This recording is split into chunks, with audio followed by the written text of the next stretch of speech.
Hi everyone, today I will discuss the solubility from unit second, that is solution.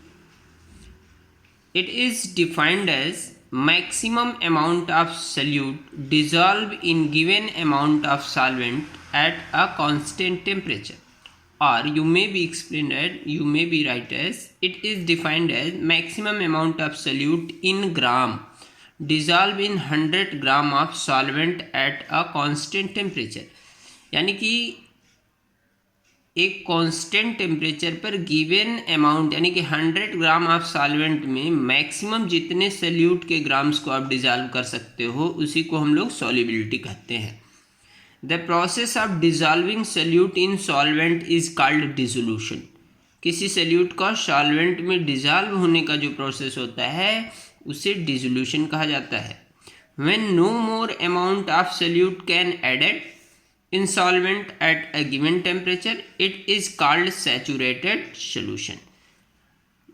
किसी भी solution में अगर हम सल्यूट ऐड कर रहे हैं और उसके कांस्टेंट टेम्परेचर पर और ज़्यादा अमाउंट में सल्यूट अगर हम नहीं ऐड कर सकते हैं और अगर ऐड कर रहे हैं उसका प्रेसिपिटेशन होने लग रहा है, इसका मतलब हुआ कि इस तरह का सॉल्यूशन हमारा सैचुरेटेड सॉल्यूशन कहलाता है।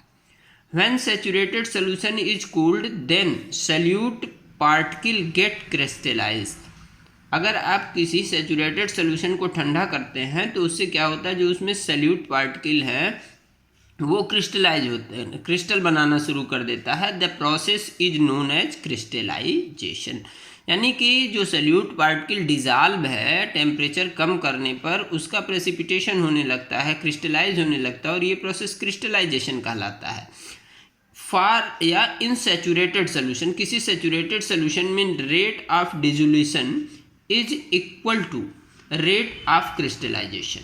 सैचुरेटेड सोल्यूशन में रेट ऑफ डिसोल्यूशन जो होता है रेट ऑफ क्रिस्टलाइजेशन के बराबर होता है। जनरली आप देखते हो सोल्यूशन में यही प्रोसेस होता है, solute plus solvent it gives solution. और अगर इस सोल्यूशन में जब सैचुरेटेड सोल्यूशन हो गया उसमें और अमाउंट ऑफ सल्यूट का ऐड करोगे तो वो फिर प्रेसिपिटेट के फॉर्म में आना शुरू हो जाता है, क्रिस्टल के फॉर्म में आना शुरू हो जाता है। इसी प्रोसेस को हम लोग क्या बोलते हैं, क्रिस्टलाइजेशन बोलते हैं।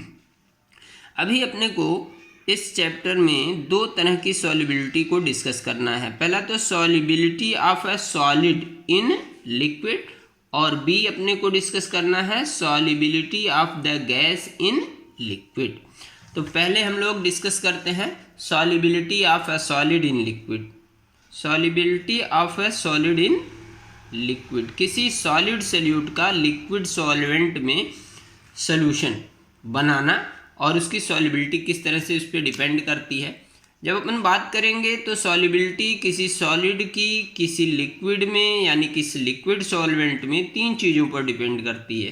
पहला तो nature of solute and solvent, दूसरा टेम्परेचर और तीसरी हाइड्रोजन बॉन्डिंग। तो फर्स्ट जो ध्यान देने वाली बात है, सॉल्वेंट का nature like dissolve like theory होती है। पोलर पोलर को डिजॉल्व करेगा और नॉन पोलर किसको डिजॉल्व करेगा, नॉन पोलर को डिजॉल्व करेगा। ये दिमाग में अपने एकदम फिट होना चाहिए। अब हम उसके आगे कंटिन्यू करते हैं, देखेंगे थोड़ी सी बात और डिटेल में आकर के। Ionic compound are polar so dissolve in water. Water एक पोलर सॉल्वेंट है इसलिए आयनिक कंपाउंड जनरली वाटर में डिजॉल्व हो जाते हैं और वाटर का डाइलेक्ट्रिक कांस्टेंट भी बहुत ज़्यादा होता है। जैसे सिंपली हम कह सकते हैं common salt NaCl is polar so more soluble in H2O than sugar. Water भी पोलर है, NaCl भी पोलर है, इसलिए NaCl शुगर के कंपैरिजन में वाटर में ज़्यादा अमाउंट में डिजॉल्व हो जाता है। अब अगली heading dissolution of ionic compound, ये बहुत इंपॉर्टेंट है। यहाँ से आपका एकदम कॉन्सेप्ट क्लियर होना चाहिए किस तरह से कोई आयनिक कंपाउंड अपने जो है वाटर में डिसॉल्व होता है।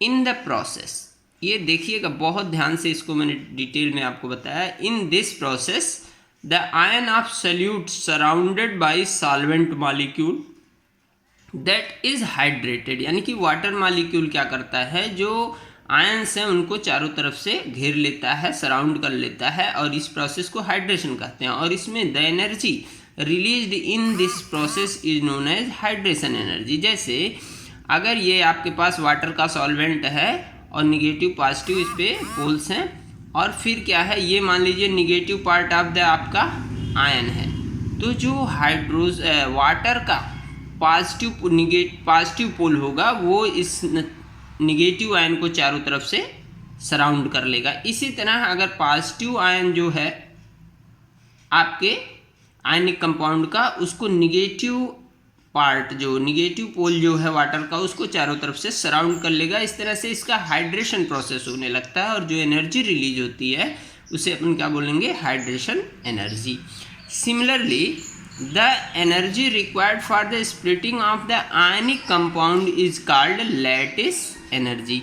यानी कि यहाँ मैंने आपको क्या बताया है, निगेटिव आयन और ये पॉजिटिव आयन, तो ये निगेटिव पॉजिटिव आयन एक दूसरे से सेपरेट कब होंगे, जब वो अलग होंगे, जब उनके बीच का बॉन्ड ब्रेक करेगा और अलग होंगे। तो उस बॉन्ड को ब्रेक करने के लिए जो एनर्जी रिक्वायर्ड होती है आयंस को, आयनिक कंपाउंड में आयंस को सेपरेट करने के लिए जो एनर्जी रिक्वायर्ड होती है, उस एनर्जी को हम लोग लैटिस एनर्जी बोलते हैं। For dissolution of ionic compound, ये बहुत ज़्यादा इंपॉर्टेंट है। कोई आयनिक कंपाउंड वाटर में डिजॉल्व होगा कि नहीं डिजॉल्व होगा, ये डिपेंड करता है, इसके लिए ये कंडीशन होती है, hydration energy must be greater than lattice energy. ये ध्यान में रखना है। अब अपने को डिस्कस करना है effect of pressure and temperature on solubility. किसी भी सब्सटेंस की, सॉलिड की सॉल्युबिलिटी पर प्रेशर और टेम्परेचर का क्या इफेक्ट करता है। तो जैसे जनरली क्या प्रोसेस होता है सॉल्युबिलिटी प्रोसेस में, डिसोल्यूशन प्रोसेस में, सल्यूट प्लस सॉल्वेंट और ये मिलकर के क्या बनाते हैं, सॉल्यूशन प्लस हीट, यानी कि हीट इसमें इवाल्व हुआ। अगर हीट इवाल्व हुआ तो ये reaction, the reaction is exothermic, यानी कि delta H is less than 0। It means delta H is कैसा, निगेटिव, यानी कि डेल्टा एच की वैल्यू हीट ऑफ रिएक्शन अगर निगेटिव है तो इसका मतलब क्या हुआ, वो एक्सोथर्मिक रिएक्शन है।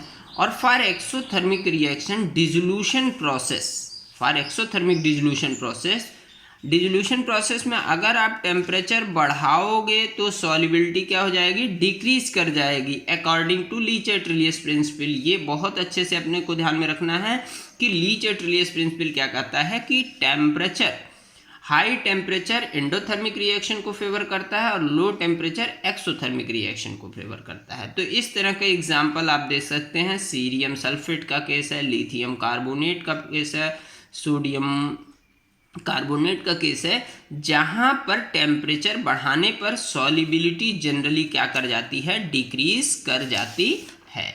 नेक्स्ट हम लोग इसी को देखते हैं, अगला जो अपने पास आ रहा है उसमें अगले में आपको अगर रिएक्शन एंडोथर्मिक हो, if reaction is endothermic means solute और सॉल्वेंट, जो अपन बात कर रहे हैं solute plus solvent plus heat required हो, तो इस तरह का रिएक्शन क्या कहलाएगा, एंडोथर्मिक रिएक्शन कहलाएगा। और according to Le Chatelier principle endothermic के लिए if we temperature increases then solubility also increases.